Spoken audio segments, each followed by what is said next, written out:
A man in Bosnia killed his ex-wife and streamed it live on Instagram before he took his own life.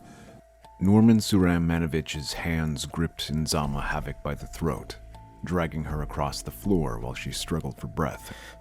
Blood smeared the floor beneath her as he hit her repeatedly, ignoring her desperate pleas. In full view of thousands of stunned Instagram Live viewers, Nzama's cries were silenced as Nurman tightened his hold, the camera capturing every horrifying second. What started as a routine broadcast had become a nightmarish live execution, leaving viewers paralyzed by what they were witnessing. This was not just a murder, it was a horrific spectacle of brutality streamed for the world to see, exposing the failure of a system that had already ignored Nzama's cries for help. In this video, I am discussing a deeply disturbing case that shocked not just the local community, but people around the world. This story centers on an influencer boyfriend who broadcast his horrific actions live on Instagram. It is a tragic reminder of the dark side of social media and the severe consequences of domestic abuse.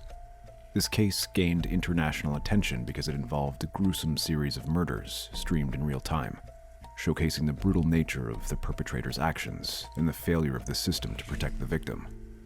The significance of this case goes beyond just the shocking nature of the crime. It highlights critical issues within the justice system and social media's role in amplifying violence. Nzama Havik, a young mother trying to escape an abusive relationship, became the victim of a heinous act committed by her influencer boyfriend, Nurman Manovic. The fact that these brutal acts were broadcast live, and the perpetrator's apparent enjoyment of the attention he received, makes this case particularly alarming. By discussing this story, we aim to shed light on the failures of both the legal system and the broader societal response to domestic violence, hoping to spark conversations that could lead to meaningful change and better protection for those at risk. Nzama Havik was a young mother who had faced a difficult and tumultuous life. She had a baby daughter whom she loved deeply, and who represented her hopes for a better future. Nzama had been in a troubled relationship with Nurman Manovic, a man whose behavior and actions would soon reveal themselves to be tragically harmful. Despite her efforts to build a positive life for herself and her child, Nzama was entangled in a relationship that proved to be deeply damaging. Nurman Manovic was known as an influencer and personal trainer. He had gained some popularity on social media for his fitness content, and he used this platform to build a reputation as a confident and successful individual. However, beneath this public image was a troubling history. Nurman's behavior had raised red flags over time. Those close to him had noted instances of aggressive and controlling behavior, which should have been warning signs. Nzama's own experiences with him were marked by abuse and intimidation, which she reported to the authorities multiple times. Their relationship had deteriorated significantly over the years, with Nzama trying to escape the abuse she faced. She had sought help from the police on numerous occasions, believing that her life and the life of her daughter were in imminent danger. Unfortunately, her calls for help went largely ignored or dismissed, and her attempts to secure legal protection, such as restraining orders, were rejected. Domestic violence is a pervasive issue that affects countless individuals worldwide. It involves a pattern of abusive behavior used by one partner to gain or maintain control over another partner in an intimate relationship. In this case, the violence that Nzama endured was not an isolated incident, but part of a broader, troubling pattern of abuse that is all too common. The failure of the legal system to address these issues adequately contributed to the tragic outcome, highlighting the urgent need for better protection and support for victims of domestic violence. Before I talk about the details of the tragic day when everything happened, I want to take a moment to encourage you to subscribe to the channel. By hitting the subscribe button, you help support the creation of more videos that tackle important and often overlooked issues like this one. Your subscription not only helps us reach a wider audience, but also motivates me to continue bringing these crucial stories to light. Now, let's take a closer look at the day of the incident, where the horror of Nzama Havic's situation was broadcast live, shocking viewers around the world. The day of the incident began with a shocking live stream that would change everything for those involved. Nurman Manovic started his Instagram live broadcast with an unsettling calmness. Viewers tuned in, expecting to see his usual fitness content, but were quickly confronted with something far more disturbing. Nurman's demeanor was unnerving from the start. He appeared agitated and detached, and it became clear that something was terribly wrong.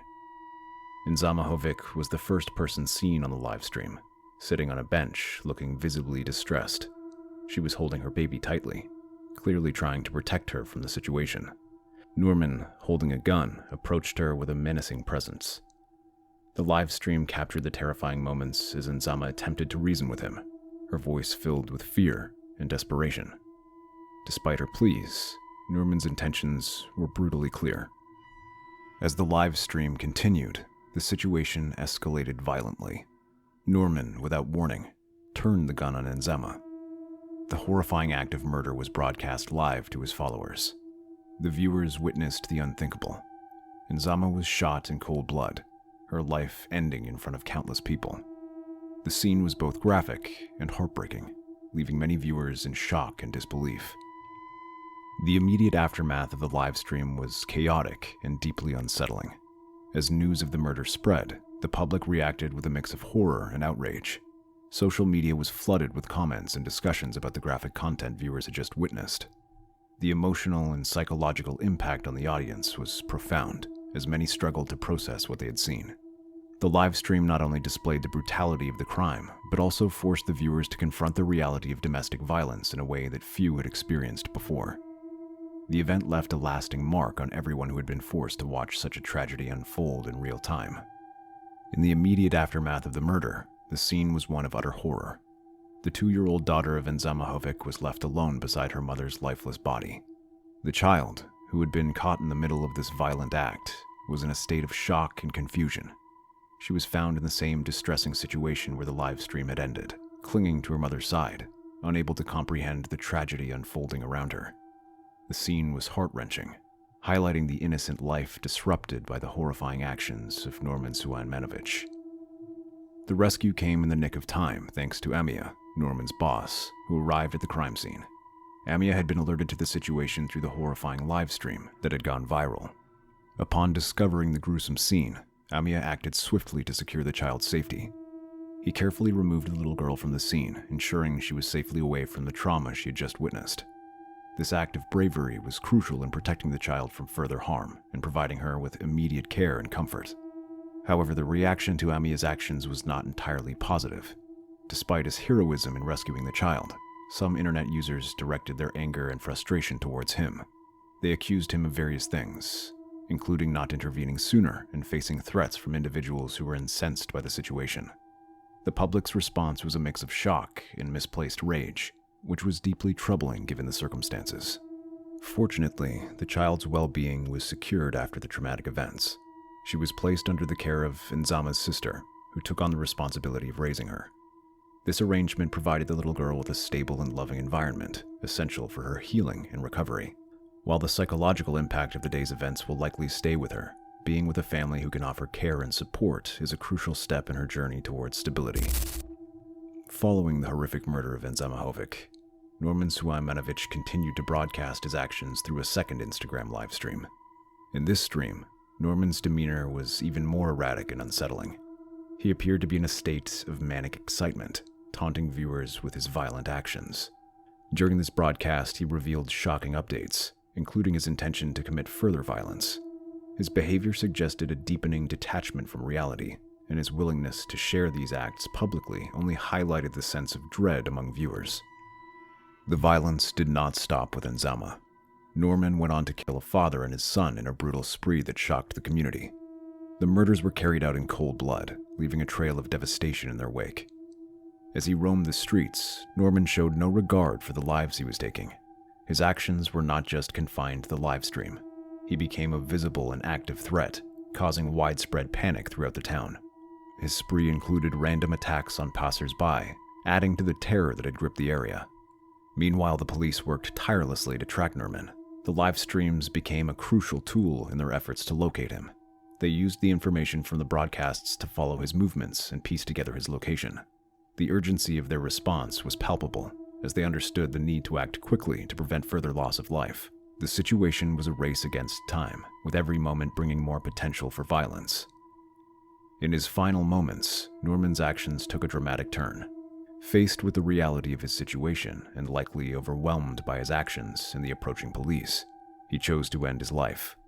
Nurman took the same pistol he had used in his early murders and turned it on himself. This tragic end occurred shortly after his final livestream, marking the end of his reign of terror. His suicide was both a grim conclusion to a day of horror and a grim reminder of the tragic outcome of his violent spree. The police, although they had been closing in on him, arrived too late to intervene, and Nurman's death meant the full extent of his actions would never be brought to justice in the conventional sense. After Nurman Sulejmanović's shocking crimes, the investigation sought to understand his background and uncover any previous wrongdoings. The police delved into his past to determine if he had committed other murders before the tragic events of that day. Despite their efforts, details about his criminal history remained elusive. The investigation uncovered that while Nurman had a reputation for erratic behavior, concrete evidence of earlier crimes was sparse. The lack of clear information led to questions about whether he had evaded justice for other potential offenses. The public reaction to the case was intense and filled with outrage. Many criticized the authorities for their failure to protect Nzama Havik. It became evident that Nzama had repeatedly sought help from the police and had reported Nurman's abusive behavior. Despite her pleas, her requests for protection, including a restraining order, were not adequately addressed.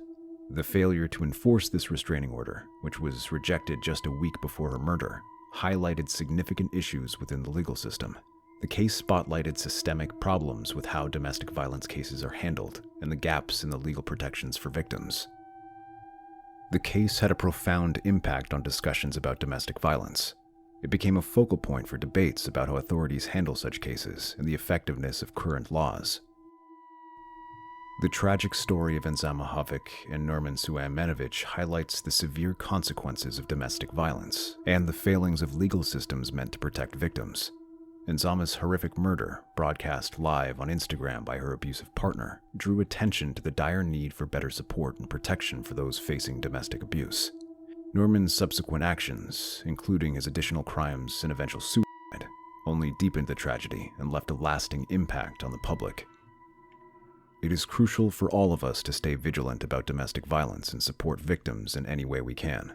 If you or someone you know is experiencing domestic abuse, it is important to reach out for help and utilize available resources. Supporting organizations that offer assistance and advocating for stronger protections can make a difference. In reflecting on this case, it is evident that systemic changes are necessary to prevent such tragedies in the future. The story of Nzama and Nurman serves as a stark reminder of the urgent need to address gaps in our legal system and ensure that every person facing abuse receives the protection they deserve. Thank you for watching this video, and I hope this case encourages a broader discussion on how to better support and protect victims of domestic violence.